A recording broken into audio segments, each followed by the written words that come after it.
দেশের স্বার্থে সাকিব মাশরাফিকে ফেরাতে পারে বিএনপি। টি-20 বিশ্বকাপে বিসিবির কূটনৈতিক জয় পাওয়া উচিত ছিল। যমুনা টেলিভিশনকে জানান বিসিবির সাবেক সভাপতি ও খুলনা 5 আসনের সংসদ সদস্য আলী আসগর লবি। মঙ্গলবার নির্ধারিত হবে কার হাতে উঠতে যাচ্ছে ক্রীড়া মন্ত্রণালয়ের দায়িত্ব।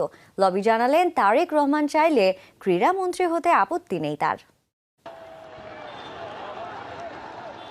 জুলাই বিপ্লব এদেশের রাজনীতিতে এনে দিয়েছিল বসন্ত।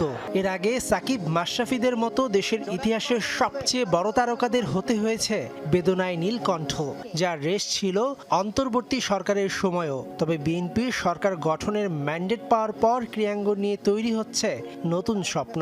নতুন বাংলাদেশ বিনির্মাণে প্রয়োজনে সাকিব মাশরাফিকে ফেরাতে চায় বিএনপি। ডেফিনেটলি চেষ্টা থাকবে দেশের উন্নয়নের জন্য, দেশের ভালোর জন্য যেখানে যা করা দরকার সেটা আমরা করব। তাতে মাশরাফি হোক, মুশফিক হোক, সাকিব হোক, আমাদের তামিম হোক, যেই হোক, সবাইকে নিয়ে আমরা করতে চাই। আলী আসগর লবি বিসিবির সাবেক সভাপতি, আইসিসি ও এশিয়ান ক্রিকেট কাউন্সিলের বিভিন্ন পদেও দায়িত্ব সামলেছেন। লবি মনে করেন টি-20 বিশ্বকাপে বাংলাদেশের কূটনৈতিক জয় পাওয়া উচিত ছিল। আমি যদি বিসিবিতে থাকতাম তাহলে আমি নিশ্চয়ই চেষ্টা করতাম, যদি পাকিস্তান যেখানে যাচ্ছে, দ্বন্দ্বটা কিন্তু পাকিস্তানকে নিয়ে হয়েছিল, ভারত পাকিস্তান। এখন আজকে তো ভারত পাকিস্তান খেলছে, তো আমরা বাদ পড়লাম কেন, তাই না?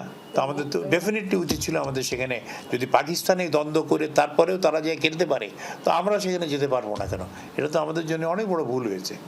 মঙ্গলবার সংসদের দক্ষিণ প্লাজায় হচ্ছে মন্ত্রী পরিষদ শপথ। তার আগে ক্রীড়াঙ্গনে টক অব দ্য টপিক কে হচ্ছেন দেশের ক্রীড়ামন্ত্রী। আমিনুল হক, আলী আসগর লবি দুজনেই আছেন আলোচনায়। দল ভালো মনে করলে দায়িত্ব নিতে আপত্তি নেই বলছেন এই অভিজ্ঞ ক্রীড়া সংগঠক।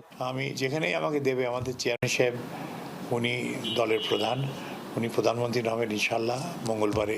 তবে উনি যদি ভালো মনে করেন, আমাকে যদি যোগ্য মনে করেন, যেখানে আমাকে উনি দেবেন আমি সেখানেই কাজ করতে রাজি আছি।